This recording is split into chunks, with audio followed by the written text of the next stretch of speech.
From the Farah and Farah Sports Desk, it's First Coast Sports. Y'all are always looking for insider info, right? Here it is. When the Jaguars sent their roster cuts to the assembled media at TIAA Bank Field yesterday, I was the one that wondered aloud, I've seen a couple of the guys who are no longer Jaguars complying with the mandatory mask mandate for unvaccinated players. I wonder if that played into roster cuts at all.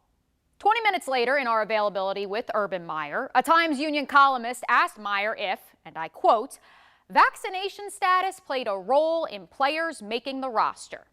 Here was Meyer's response. Everyone was considered. That was part of the production. What's his, let's start talking about this, and then also is he vaccinated or not? Can I say that was a decision maker? Was certainly in consideration.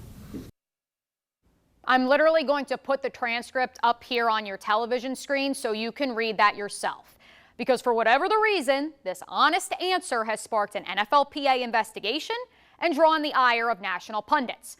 Personally, I don't understand how or why this struck such a chord.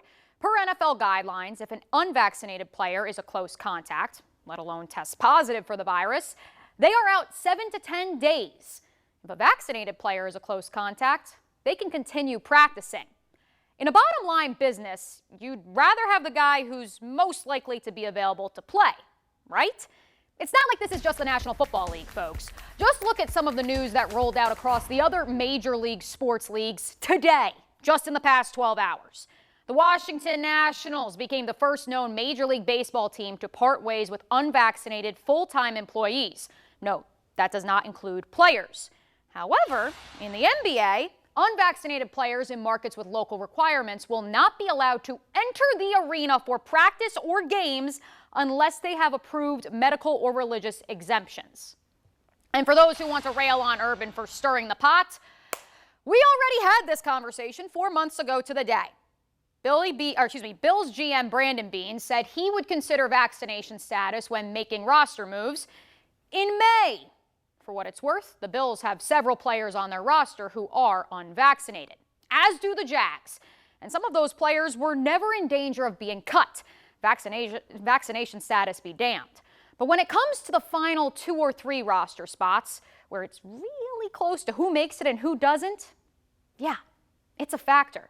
Note, a contributing factor, not the sole reason. Take the football part out of it. Heck, let's take the vaccine part out of it. Let's say this is a driver's license. It's a choice. You don't have to have one necessarily. Let's say this is your company. Whether you work at a factory, in a dentist office, or a restaurant, if it's going to allow more people to be able to work, to get to work, if it's going to allow the company to operate more smoothly, why not? We're all thinking it. Urban Meyer was the only one honest enough to say it. We're back after this timeout.